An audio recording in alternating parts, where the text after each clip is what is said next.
رخ کرتے ہیں رینالہ خورد کا، جہاں پر شمشاد علی فیصل کی رپورٹ کے مطابق پولیس کے خلاف ڈکیتی کے نامزد ملزم پر تشدد کا الزام، مبینہ ملزم اسپتال میں جاں بحق ہو گیا۔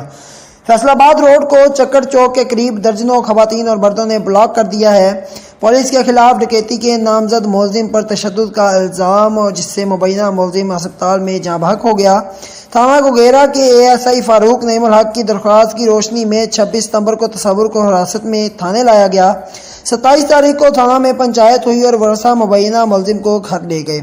پولیس کا کہنا ہے کہ تصور گزشتہ روز بیمار ہوا، ورثہ اسے ہسپتال لے گئے جہاں پر وہ دم توڑ گیا۔ احتجاج پر پولیس کی بھاری نفری موقع پر پہنچ گئی اور احتجاجی مظاہرین سے مذاکرات شروع کر دیے ہیں۔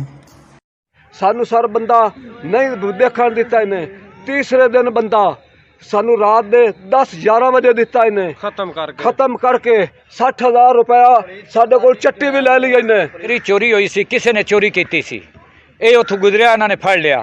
جس طرح عوام دا اور پولیس دا روٹین ہے، ساڈی پنجاب پولیس دا جس طرح روٹین ہے، مار مار کے بندے نو منا لینا اور اس بعد اس نو چلان کر دینا۔